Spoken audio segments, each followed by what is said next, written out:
We'll start it for you. How's that? Okay. And can you sit in the middle, sir? That'd be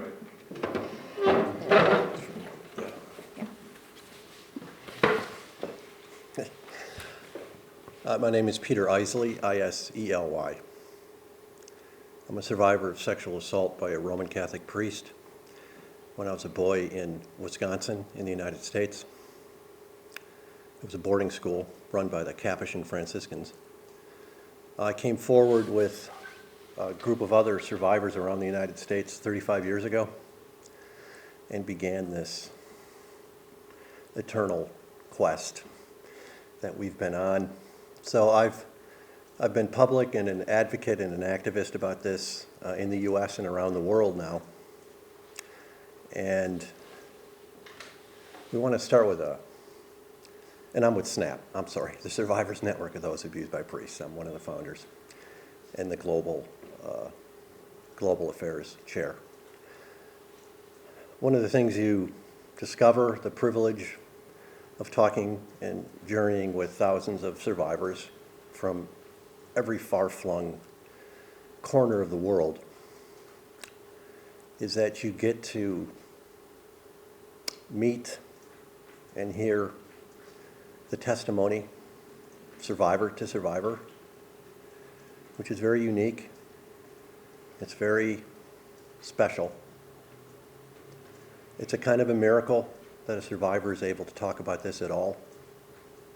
Those who go public are extraordinarily courageous. It's a small but enough number around the world who feel a moral and ethical duty and obligation to come forward to stop this abuse from happening to anybody else. And in the course of that, to a survivor, as I'll talk to about Arthur in a moment, they meet an extraordinary wall of resistance and obfuscation and deceit and aggression around the world by bishops and church officials, because each one of these cases also includes an important person besides the priest, and that, of course, are church officials and bishops and cardinals and the Vatican, and in some cases the Pope himself. To the survivor, that's the most damaging and harmful thing. Many survivors have dealt with what happened to them. They've come to terms with the offender. What they have not been able to come to terms with and heal is how their bishop or their cardinal and their church and their Vatican and their Pope has maintained a system-wide, widespread system of abuse of children and the cover-up of that abuse. The very first public witness by any survivors in the world came from deaf survivors from where I come from, in Milwaukee, Wisconsin. They were sexually assaulted by Father Lawrence Murphy. Murphy ran St. John's School for the Deaf. According to church records that were obtained eventually, it's a long and complicated story, but the Archbishop had determined that Murphy had sexually assaulted, over the course of several decades, over 200 deaf children at the school. These are children that the age range was from, I think the earliest age was age 4, up until they graduated from high school. And there were a number of offenders there, but Murphy ran the school. This case was brought to the Vatican. It was brought to the CDF. Cardinal Ratzinger at the time handled this case. 3 American bishops came over to beg him to take Murphy out of ministry. The CDF and Ratzinger refused to do it. All that came out in 2010 with these documents. So you're looking at the person today, Arthur.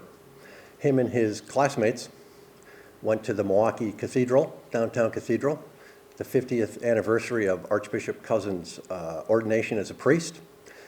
They went down there with flyers. You'll see the flyer of Father Murphy, of his abusing children, and they flyered that flyer to parishioners coming out of that cathedral.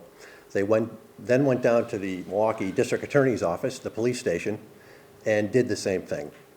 And Arthur's going to talk a little bit about that because our journey as survivors, our public witness, our testimony, which has been the only thing to change anything with this issue. I've done this 35 years. Nothing ever changes unless it's public. Nothing, nothing, nothing, nothing. Until documents are released, until they're forced out, until the evidence and proof is incontrovertible, and the Vatican and cardinals and bishops can no longer legitimately deny the conduct they have been involved in, nothing changes. That puts everything, that puts the moral burden and responsibility to protect children in the Catholic Church on those who were harmed by priests, on survivors. The burden is almost always on us. And it is a testimony to the courage and ethical courage of victims. A lot of them trained and taught as children to do this because their faith taught them that that's what they are to do. Arthur is one of those heroes, and we thought we'd begin our press conference today, and looking forward to the conclave and the new pope and what we're doing with what Arthur has to say.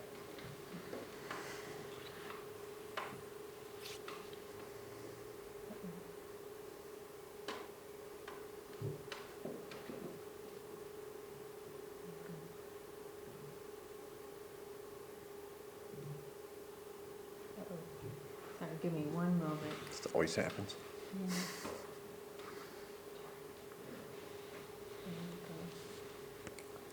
Oh, thank you. That's on the other side. You gotta go over to the cursor. Choose file or cancel this one. It's yeah, that one could go, and then I have set it. Where It's is the key? it's on. Yeah, it is on that one. Back. I want to go back. Hold on, let's bring the whole window over. Oh, thank you. All right, bear with me, everyone. Okay, do it here and then you just push it over. Oh, I see. Okay. Yeah.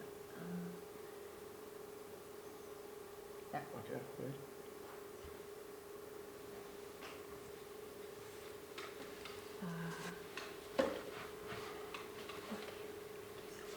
No, just space. Just stop.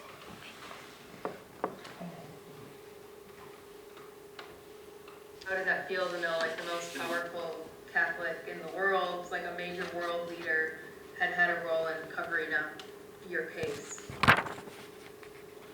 I wrote a letter to Benedict, Pope Benedict, and I never got an answer. I never got a response. I don't feel like I can't believe that it went all the way up to the Pope. Like, the Pope is supposed to be close to God, but he still didn't protect children. And I mean, there was hearing children as well, but there's so many victims, and I just don't understand. I hear 50,000 Catholic priests molested children in the world. No wonder, because they all cover it up for each other. I was surprised that Francis didn't help the deaf children in Argentina. He's from South America. I thought he should have did something.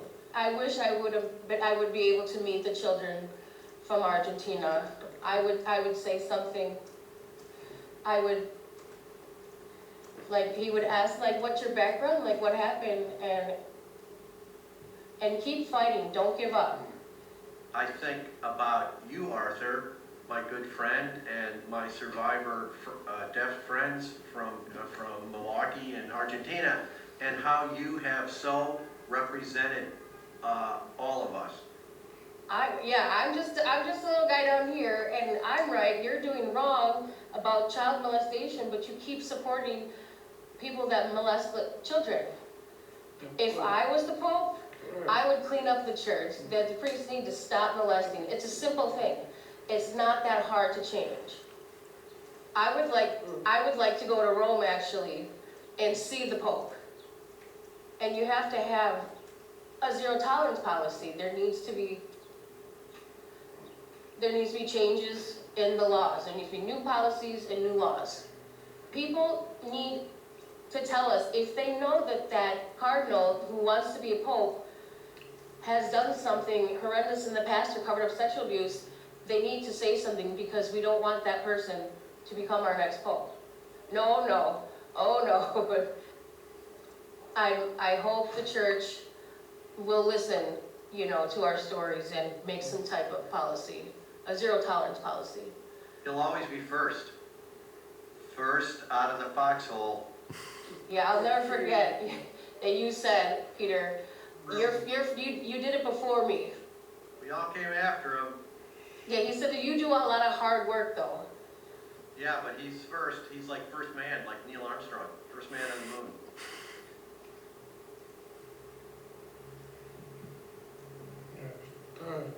Yeah, that's a good comparison. I like that. Yeah. I'm Neil Armstrong. Yeah, Would say what you did is harder than what I did. Yeah, the Neil Armstrong of Snap. Yeah, right, exactly. Love you, thank you.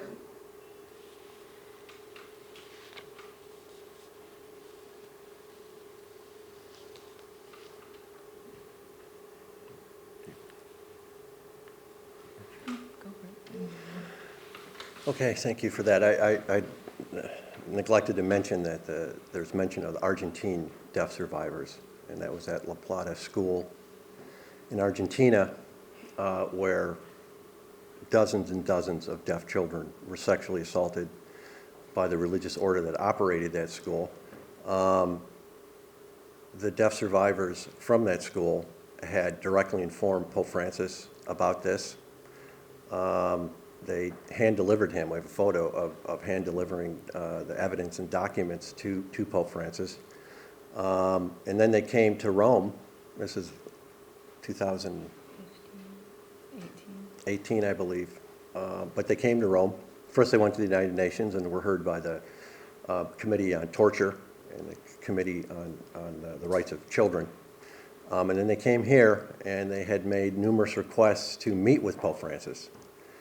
And these are victims from Argentina. These are deaf victims from Argentina. These are victims where Pope Francis had a particular moral duty and responsibility to them because he was alerted and informed about the abuse in the school.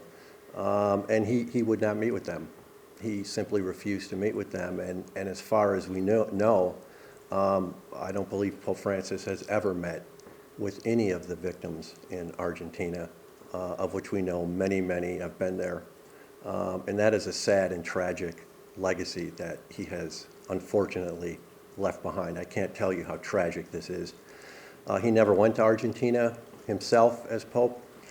He traveled many places around the world, as we all know, but he would not go back to Argentina and face and confront the many victims in that country. So you can see the deaf students, the deaf children growing up as survivors, and the courage to come forward, and in Argentina, deaf survivors, and the bond that these deaf survivors have with each other is really quite extraordinary.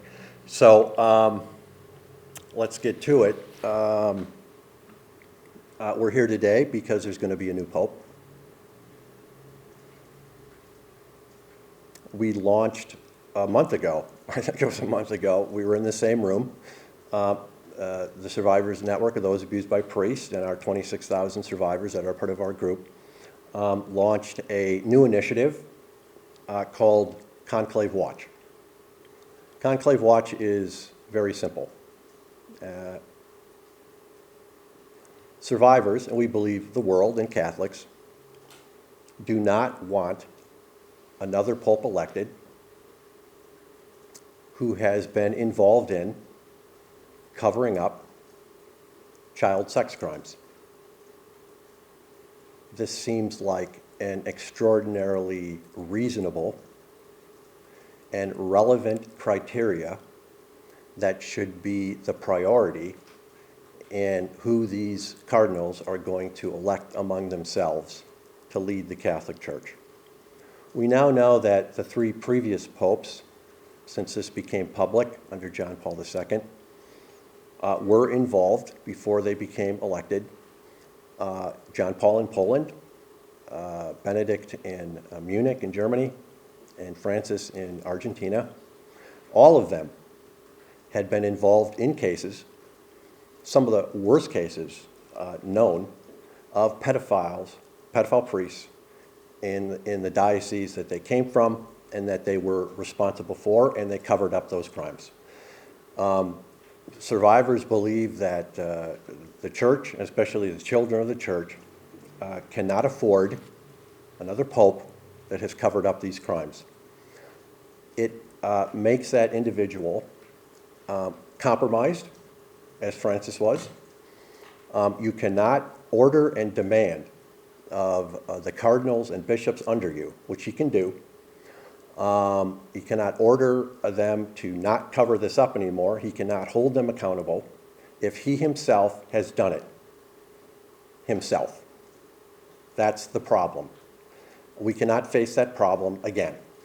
So Conclave Watch, its first task has been to go through research and vet and source public evidence, evidence from survivors from around the world, and documents from whistleblowers that are coming in. I'll talk a little bit about that since we launched this initiative, that are going to summarize and prove what is the record of each one of these cardinals. They're candidates. This is a somewhat democratic process. They are running for office. They're running to be pope. It is an election. So what is their record on child sex abuse? Where they come from? People need to know that. They know it among each other. And it is imperative that this issue becomes part of that conclave. Now, we believe it should be the central issue in the conclave. The Vatican, in announcing the conclave, said that sexual abuse is going to be a top priority for the next pope, which is, again, an admission that if it's still a top priority, apparently the previous pope didn't do the job. But they're saying it's a top priority. We're saying it's a top priority.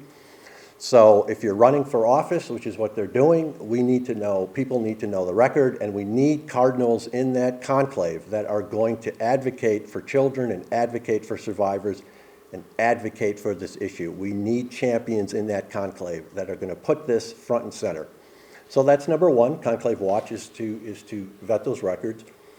We released the first 6, and these all have been Vos Estis complaints as well. We have filed official complaints with the Vatican process, which is for any information or evidence that reaches a level of probable cause for an investigation. We're not saying that these individuals are guilty. We are saying there is evidence, compelling evidence, that there should be a full investigation launched about the conduct of this particular cardinal. So you can go on to Conclave Watch and you can, you go on to Conclave Watch, you can click on that cardinal's photo, it explains everything, and you can see a summary of his record, and then you can click on that actual Vos Estis complaint. And those are very detailed, they're multiple pages, everything is sourced, everything is footnoted. And these are not secret filings that we've put in, these are public, we've delivered them publicly, we want people to know what's in those filings, and we want to track what happens with those filings. So each one of these are a potential candidate for the Pope. Many of these that Sarah will talk about are considered top candidates to be the next Pope. So that's number one. And we have gotten responses from some of the cardinals in the press, publicly. They're not responding to us personally, but they are responding in the press. We'll talk maybe after you're done about Cardinal Grech, because we have documents which demonstrate that he was on the front page of the Malta Times after we did the filing.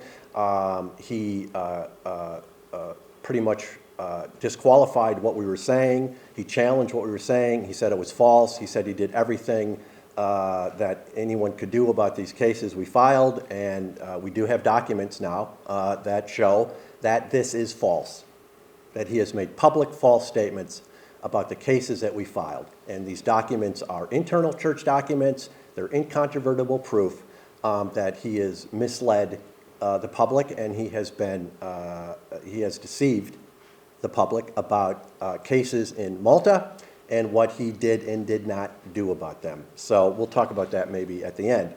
So Cardinals, number one. Conclave Watch, number two, is zero tolerance. We've spent a lot of time over the past year or so with canon lawyers, with human rights experts, with human rights attorneys, and survivors to craft a law.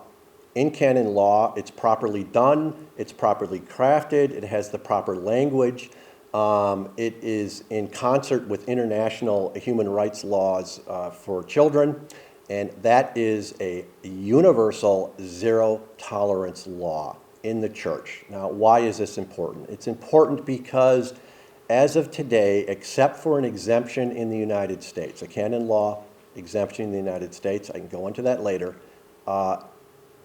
if you're a priest and you have been determined to have raped or sexually assaulted a child, you can remain in ministry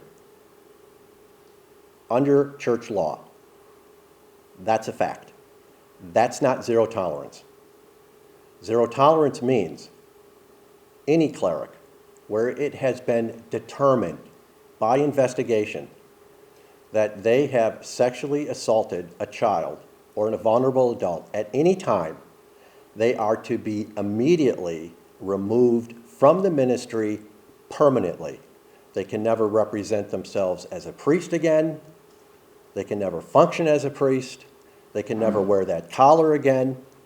That title is going to be removed and taken from them. That doesn't mean there won't be working with them in therapy and criminal justice intervention, of course, but they can no longer be a priest. That's zero tolerance.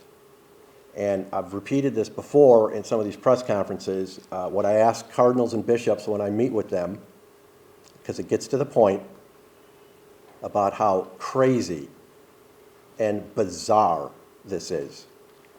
You can't be a married man and a priest, currently. Fine, I'll accept that for the moment. You can't be a woman and a priest. I'll accept that. But you can be a child molester and a priest. That you can do under church rules. None of them have been able to explain it. So, a zero tolerance law, that will no longer be the case. You cannot be a child sex offender, you cannot be a sex offender at all, and be a Roman Catholic priest. That's zero tolerance. And the second part of zero tolerance is accountability. Even if you have that law, you have to enforce that law. You have to discipline and punish any church official, including any bishop or cardinal, that has covered up these crimes. They can no longer function in any position of authority in the Catholic Church. That's zero tolerance. Now, we can talk about all the problems with enforcement and independent review. That's very important. But if you don't have the law first, you can forget it. You're not going anywhere. And you can't stop all abuse in an organization because you don't know all the abuse. Of course not. But you can stop covering it up. And that's what this next pope has to do. He has to enact this law so they can no longer cover it up. And the day zero tolerance is passed. We have longed for this day. When that law is made a law by the Pope and only he can do it and no one can stop him but himself. Once that day comes, literally the next day, there are going to be thousands and thousands of known clergy around the world that their bishop or their cardinal is going to have to immediately pull from public ministry and make sure they are never going to practice as a priest again. That's going to happen the next day. Thousands of them, that means tens of thousands of children, are going to be protected in the days and weeks and months ahead simply by doing that because they know who these individuals are. This is not a mystery. They know exactly who the priests are in their diocese that have committed these crimes. They know where they are. They know where they're ministering. That's the information they have. By the way, that's the information Catholic families need. That's the most important information that they have to give to the people of the church and the families of the church. They know where they are. They can pull them and yank them out of ministry today. They can do it today, but they'll need the law to fully do it, and that's what we're hoping to do. Thank you. Yeah, let's switch spots. All right. Good morning. My name is Sarah Pearson, Sarahpearson, and I'm a survivor and a spokesperson with the Survivors Network of those abused by priests. And I'll keep it pretty brief because I think Peter's covered most of why we're here today. What I can attest to is I've been, along with Peter, on the receiving end of much of the whistleblower information that's come in over the last several weeks, and I can say our heads are swimming.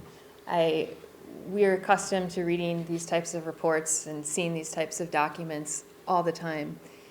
And I mean, what we've learned on top of what we already know is simply horrifying, and I think it causes a real terror for survivors around the world, knowing who these men are who will be voting on the next pope behind closed doors and what they've done. So we're doing everything in our power to make that information public and to challenge the hierarchy to elect someone who does not have the same history that Francis had, that Benedict had, that John Paul had.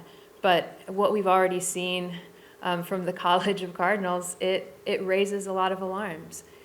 We had filed a report a month ago about Cardinal Kevin Farrell, about his conduct in the Diocese of Dallas in the United States. Right now, as the Camerlengo, he's the person in charge.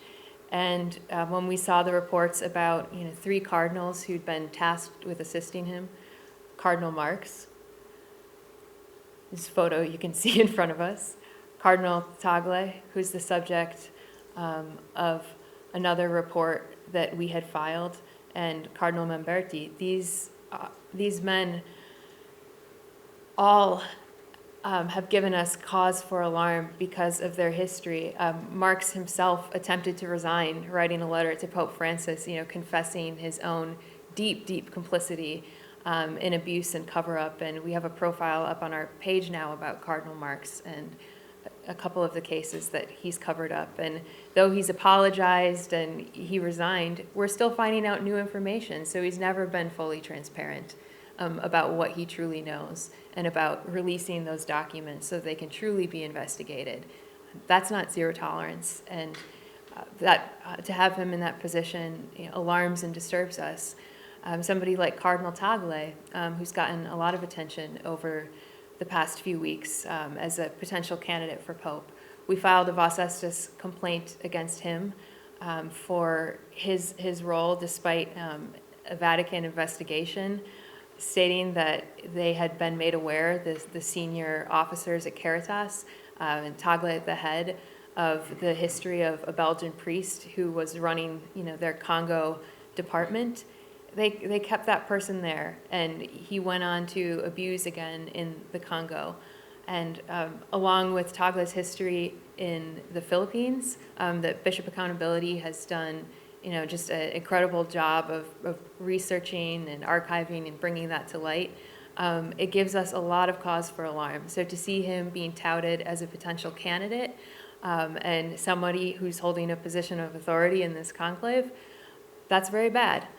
And then there's Cardinal Mamberti. You look at him and you read the McCarrick report, and that's only what the Vatican has put out there, and his name comes up several times as somebody who has been high up in the Secretariat of State and had known about McCarrick and had been in charge of trying to corral him to keep him out of the public eye and take him off some of these diplomatic missions, for the purpose of preventing scandal and public outrage if people were, to see or know what he had done and see him representing the USCCB, representing the United States State Department overseas. And I'm just saying these are some of the names of the people who are in charge. Last time we were here when we announced these Vos Estis claims, the claims were made against several people in these dicastery positions who are in charge of receiving these complaints. So, we've gotten a number of questions. Why would you file these Vos Estis reports if you don't believe this to be a system that's legitimate? And really, I think what we're trying to do here is, use their system to make this information public, but also to prove a point. I think we've heard from so many cardinals, well, I have zero tolerance in my diocese, or on their website, our zero tolerance approach. Pope Francis himself said in 2019, I'm responsible for zero tolerance. This is, something I'm responsible that it doesn't happen anymore. Well, you look at it happening over and over again. You read this whistleblower information, you go on our website, you see the limited filings that we've put out so far. These are the men who are in charge of selecting the next pope. These are the men who are leading the church right now. These are the princes of the church, and this is what they've done. And I'll say something that I've said before, but I mean, I think this was one of the things that made me the most emotional when I was reflecting on Pope Francis and his papacy and the tragedy for survivors. Many of us, I think, around the world found out after he became Pope what he was responsible for in terms of what he covered up in Argentina. But there were people who knew ahead of time about his history of covering up abuse, and those are the survivors in Argentina. And there's one particular account that really struck me about a mother whose son had been abused, and she was trying to get a hold of then, Cardinal Bergoglio to bring this complaint to him to see if he could do something to help her son. And he refused to meet with her. She was taken out of his office by security. And I just think, how did that mother feel when she saw the news and she saw that the person whose office that she had been taken out of by security was now the leader of the Catholic Church, the ultimate authority? And I think about all the survivors from Argentina who really knew about Cardinal Bergoglio, Pope Francis, before the rest of us did. And I think that's why, we're so steadfast in this mission, and we're so committed to doing this research and asking people to join us in it and participate, because when the white smoke comes out of the Sistine Chapel, we don't want another survivor or family member or whistleblower to hear the name of the next pope and think, that's somebody who's caused deep harm in my life. That's somebody who's been a source of terror and a source of pain. And that's what Cardinal Bergoglio, Pope Francis, was to many of those Argentine survivors. And that's why we've called his papacy a tragedy. But the new pope has not been chosen yet. Nothing is inevitable. We wouldn't be here today if we didn't believe that zero tolerance is a real possibility. We wouldn't be doing this. We wouldn't be vetting these cardinals if we didn't believe, there's a chance, because of public exposure, because of public pressure that comes from outside the hierarchy, that they could be challenged to do the right thing. They could be challenged to look for somebody who does not have that history.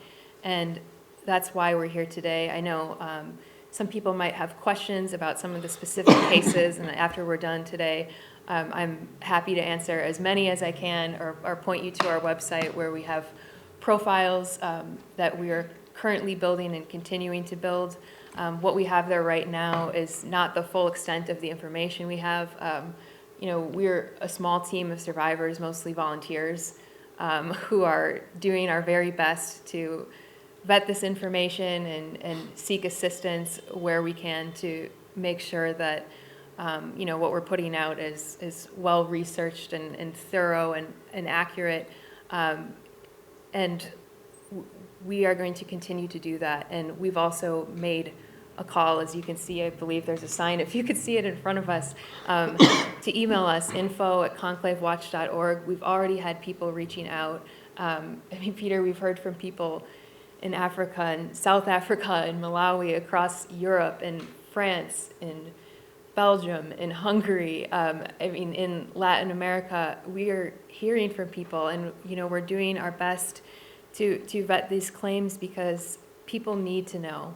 People need to know, and I know this is a notoriously secret process, but if there's any indication from what we've heard thus far from the College of Cardinals, and that they announced that abuse would be a priority in this conclave, it goes to show that when survivors speak out, it is gumming up the works. It is forcing them to think about the decision that they're going to make and realize that, this isn't going to be business as usual. This issue is not over. It's been 40 years in the public, but survivors will not stand down. Survivors will not be quiet. Survivors will not stop sharing information, and survivors around the world will not stop talking to each other. And it's that collaboration that we have with each other of this global community of survivors that is going to eventually bring us zero tolerance, and that's why we're here. So we have one specific case that we are going to talk about, and then afterwards, if you have questions, I can answer them specifically. And I do want to add one more thing that I had meant to add, that also, there's the presence of certain cardinals who've been at some of these meetings so far, like Cardinal Dew. I was just speaking to the survivors group from New Zealand last night, and it's very triggering for them to see the photos of him flying over here and participating when the investigation against him, that the survivors weren't interviewed. You look at the survivors out of Peru and Cardinal Cipriani, and to see his presence at this meeting where sexual abuse is being discussed, this man has no place there. No place there. It's wildly inappropriate, and this is an example of what happens when a person does not lose their rank and title for what they have done. When asked about it, the Vatican said, well, he has this rank, he has this title, that means he can be in this meeting. Well, he shouldn't be in that meeting because he shouldn't have that rank and he shouldn't have that title. So anyways, now that I've said that, I'm going to turn it over to Peter. He's going to talk a little bit specifically about one case, and then we'll open it up to questions. Thank you. Okay.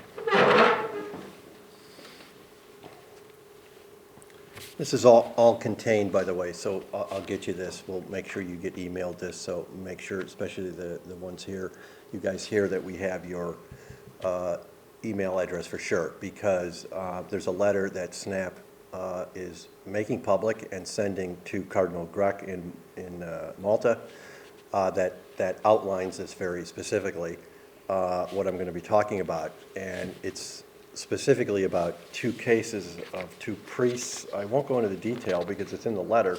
One is Father Cordina, known offender, abused at an orphanage, long history with him. And Cardinal Grech said that he had done everything about this case. What we find at the time is that he had known years ahead of time. There's internal documents, discussions, where he left this priest at the youth hostel that he was running for years, absolutely knowing that he was a sex offender. And eventually, this priest fled Malta to Germany to a monastery, never got arrested.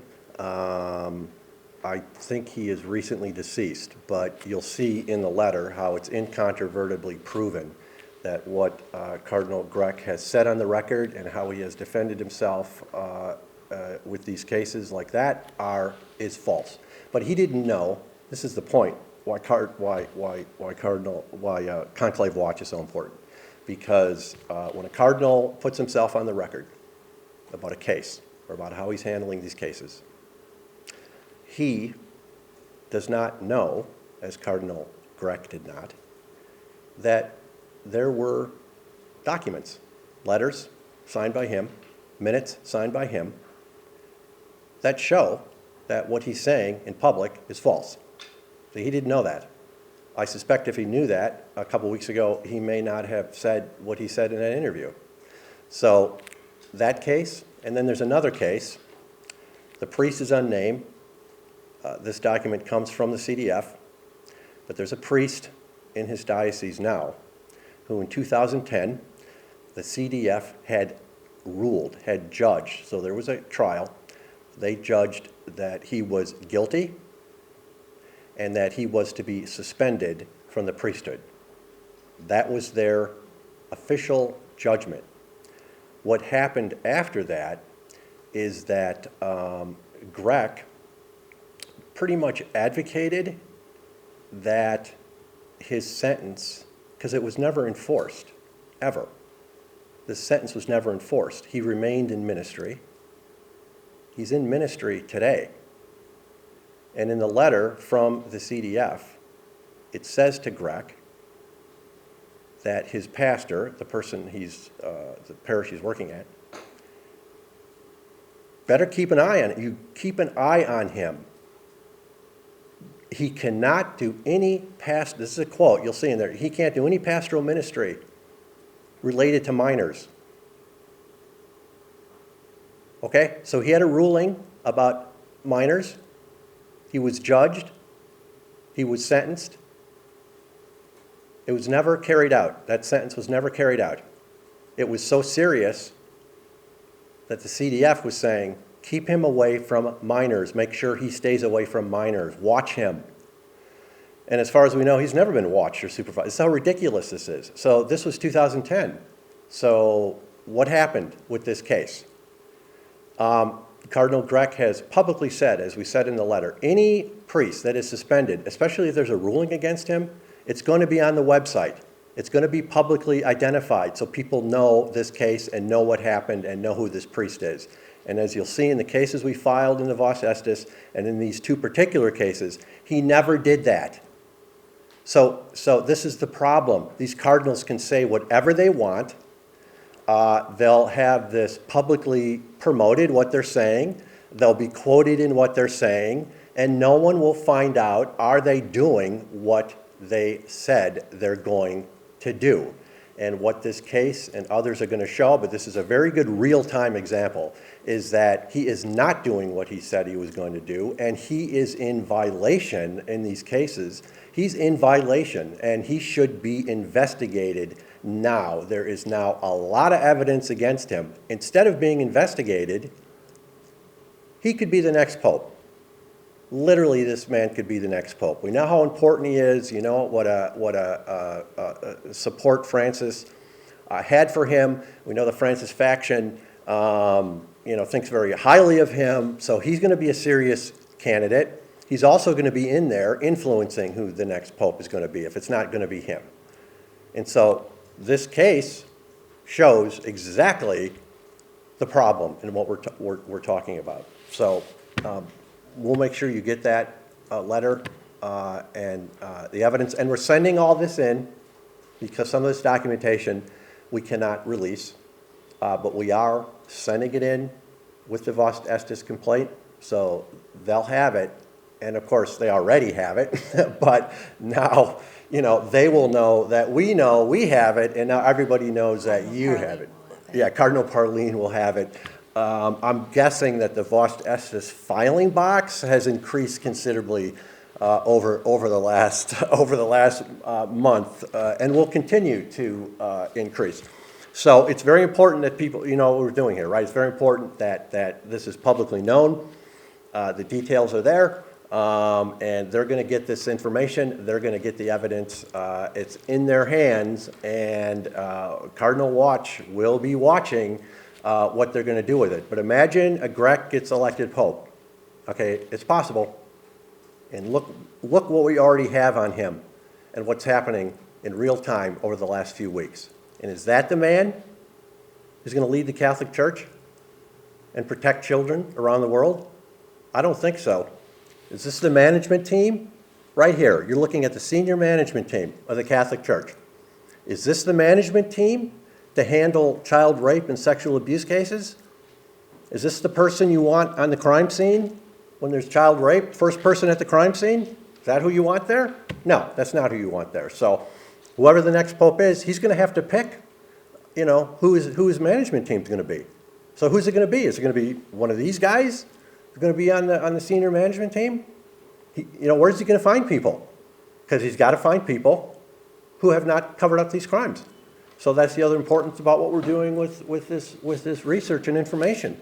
Because whoever the pope is, it's now going to be, who's going to be Secretary of State, and who's going to be the dicastery of evangelization, and especially who's going to run the former CDF handling these cases. Who's it going to be? How about being a layperson?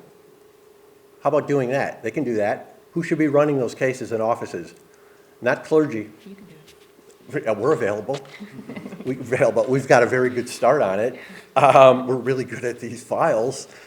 We'll find it. So, but you know what I mean? That's the kind of thing we're talking about, because that office is so important. Cardinal Fernandez is running it now. He's got a Vos Estis filing. He covered up cases in Argentina. I'm not speculating. Francis picks him to handle the cases. So that's the almost parody of what we're talking about here. So that's it. I'm done. Okay, sounds good. And thanks everyone for hanging in there, and we're happy to answer questions or talk to you afterwards, so. Okay. Maybe, okay. How about we'll just Yeah. go around, yeah, okay. Have you managed to speak to any cardinals since February when you were here? And also, now they know the name of the website. Are you hoping that they're actually going to be looking at this as well? I have a feeling they may already be looking at it. And I mean, I don't know if they Google their name or their staff does, but I mean, some of them have responded. I know a lot of them haven't responded to comments, but I mean, to your question, yes, we've talked to several cardinals since February. One thing that we had done last time we were here is we just thought, we're going to print out our zero tolerance law and we're going to go to St. Peter's Square and we're just going to look for red hats. And if we see one, we're just going to walk up to that person and ask them, if they would support zero tolerance and try to have a conversation. So let's see, we talked to Cardinal Becciu. We talked to Cardinal Mueller. He didn't talk back. He's on our website now. Peter had introduced himself. He was all smiles. He shook his hand, and then Peter said, "I'm a survivor," and he turned to walk away. And we have a video of, all of these interactions. And we had followed behind him. Sean Dougherty, the president of SNAP, had also tried to give him his card and talk to him about zero tolerance, like, you need to make this a crime. He kept walking, and then I came up behind him and just said, we need to know, if you believe if someone has abused a child, if they should be permanently out of ministry, and he just kept walking. So, I mean, that was our interaction with him. We talked to Cardinal Turkson. We gave him our law. He gave us his email, and we sent him what we had. He invited us to a presentation on AI and child safety at the Vatican. So we went to that, and we had talked to him. We can't release the details publicly about a specific case out of Chicago where we know a seminarian who knows of a priest that there had been complaints about him and that he was working in Turkson's office, and we're not quite sure now exactly where that priest is. We can't publicly say the name yet, but Turkson was made aware of that, and it's something that Cardinal Cupich is involved in as well, because he was the recipient of those initial complaints. And then finally, we also talked to Cardinal Parolin. We were able to greet him at this conference on AI and child safety, and we did have a conversation with him, in his role as Secretary of State. Peter and I both come from Milwaukee. We're from the United States. There have now been, I believe, at least 24 statewide investigations that have been opened since the Pennsylvania grand jury report in 2018, with varying levels of intensity and success around the country. But the state that we come from, the Attorney General had asked the dioceses for information, and the Archbishop of Milwaukee replied. He basically called the Attorney General an anti-Catholic bigot. He accused him of anti-Catholic bigotry, and they said, we're not going to give you any documents. The Attorney General filed a motion in court to get some documents that had been put under seal in a bankruptcy. Unfortunately, they lost that case and it wasn't appealed. But the reason we asked Cardinal Parolin about this, to get back to the original question, was because of Pope Francis saying in 2019 that papal secrecy is lifted, that they need to be cooperating with law enforcement. Well, then why is the Archbishop Listecki of Milwaukee writing a letter saying absolutely not? Peter and I were in Washington State when Bob Ferguson, who's now the governor of Washington State, had announced these subpoenas that he had filed against the 3 dioceses in Washington State. same thing happened. You know, they refused to cooperate. The AG goes to court. He loses that battle, and now they're escalating it through an appeals process. But we asked Cardinal Parolin about this. You know, are they not in violation? And we said, you know, and he's, well, I can't give you specifics about this, but yes, it is the Vatican policy that they should cooperate, and we have a video of that as well. So, I mean, at some point, we would like to show, you know, newly in his position, Archbishop Grab of Milwaukee, this and say, you have these documents and your Secretary of State has said that it's the Vatican's policy to cooperate. So anyways, we've had those interactions and we're looking forward to having more. We will, if we see someone in a red hat, we will always stop to talk to them. And we hope that they will talk to us because we have a lot of questions. So Yeah, yes, I think we'll just go clockwise. Maybe 1, 2, 3, 4. Is that okay? Yeah.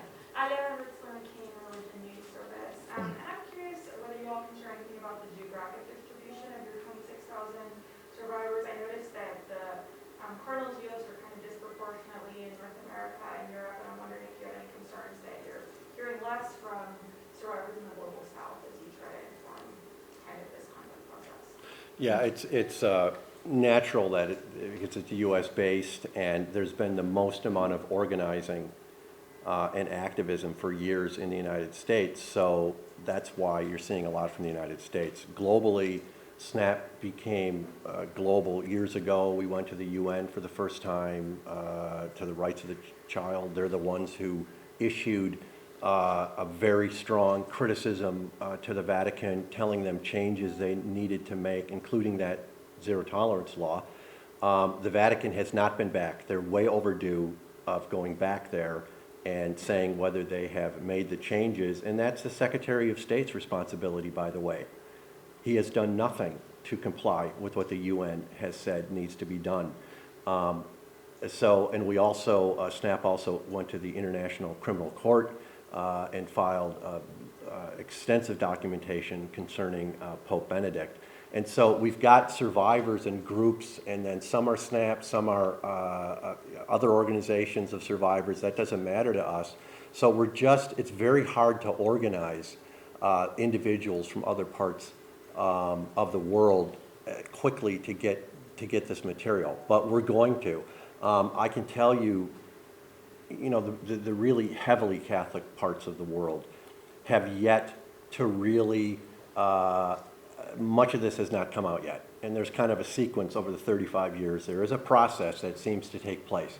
It always begins with survivors coming forward publicly. There's no other way it happens. And then it sort of starts from there.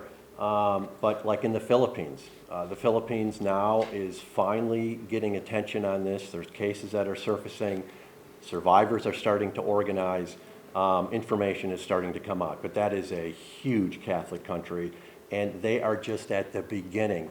Brazil's another example, a massive Catholic population. Very little has come out about that. It's just beginning. And I can tell you from survivors contacting us, Africa and parts of Africa are by far the most dangerous for children in the Catholic Church. And the survivors who come forward there face enormous shunning, face enormous threats. Some of them are physically threatened. Their lives are threatened for talking about this. Some have had to leave their communities and where they come from. I know survivors that have had to leave the country they came from because of this. I am most alarmed. We are most concerned about these places in the world, and we are most concerned about our African survivors, because this issue is going to, quote, end there. Okay, it starts in Rome, it's going to end in Rome, it's been working its way around the world, and the final place where things are most hidden, most dangerous, the cases are the worst, are in Africa. But we're just beginning. People need to know where to go. Where are they going to go with their information? We have to rely upon stories that we do, the internet, but they're finding there's a place to go and where to bring this information. And I will finally just quickly say, Cardinal Turkson, very nice man. Liked him, very pleasant man. I came up to him, Peter, my name's Peter, he said. Peter, amazing. Just this, they're like amazingly wonderful guy. And it's like, but we've been talking to African survivors.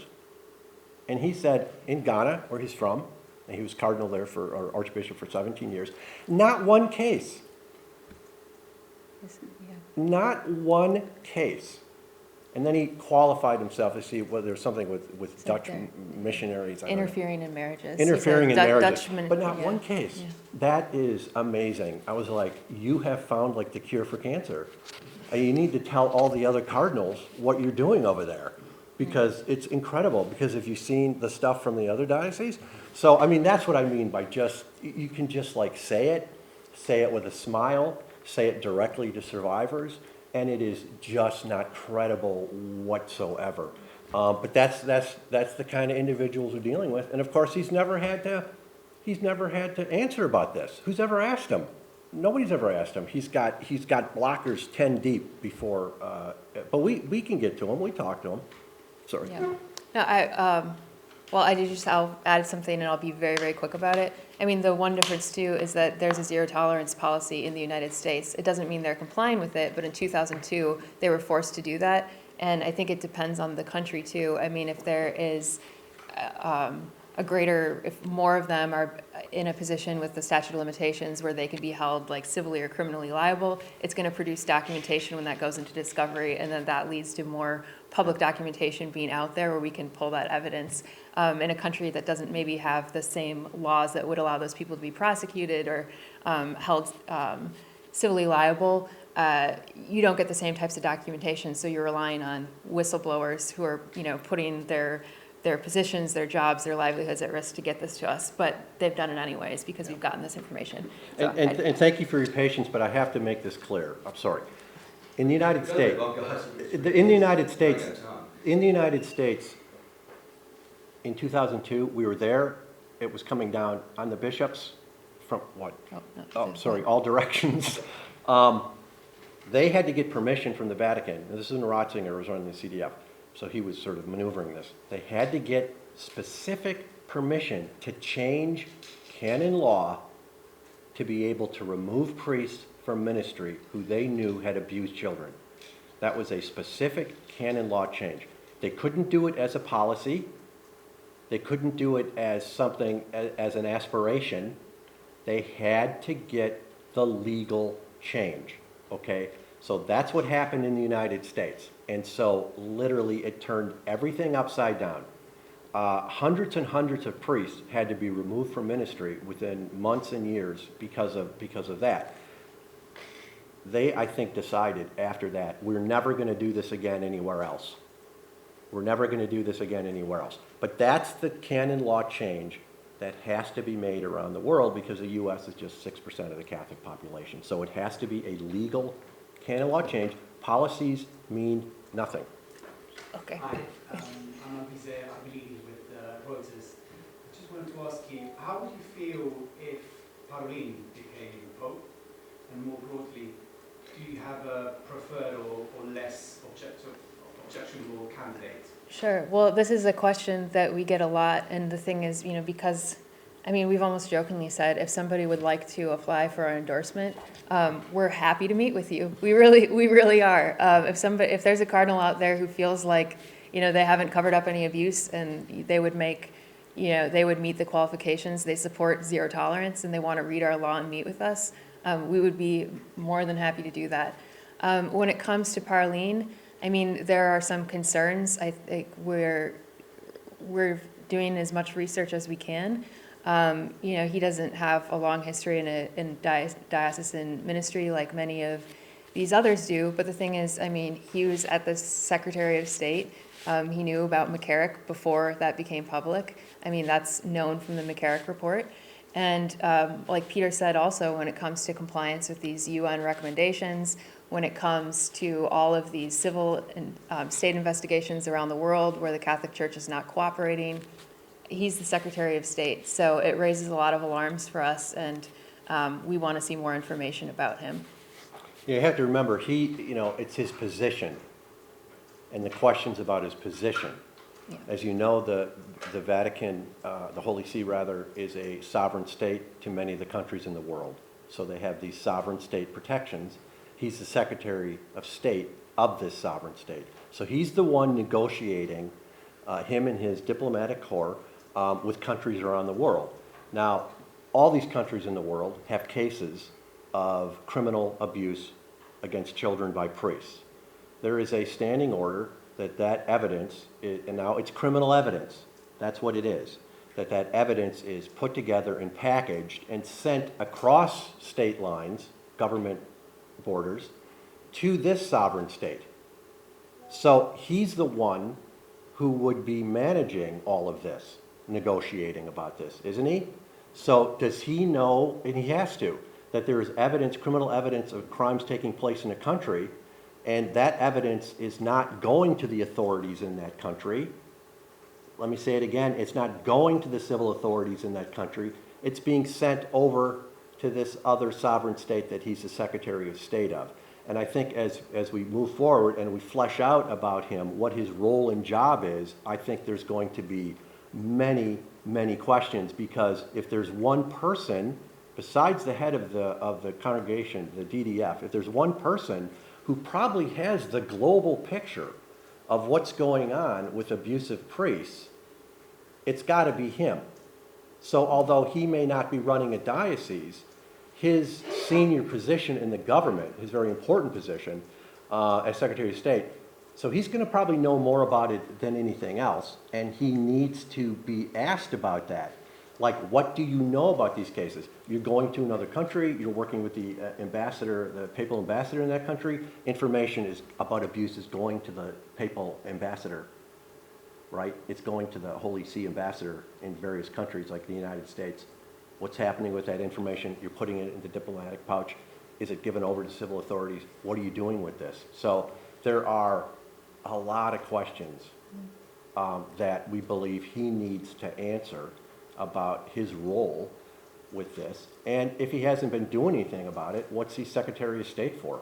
What's the point? He should be intervening, obviously, in these national situations and cases, and making sure that civil authorities in those countries are getting every piece of criminal evidence that every diocese and religious order has in that country. Yeah. Plus, we gave him our zero tolerance law. We asked him if he'd support it, and he gave us his email, or an email to a staffer of his, and we haven't heard back, but he's got the law and he wouldn't commit to it when we gave it to him. Yeah, none of them would commit Yeah. to it.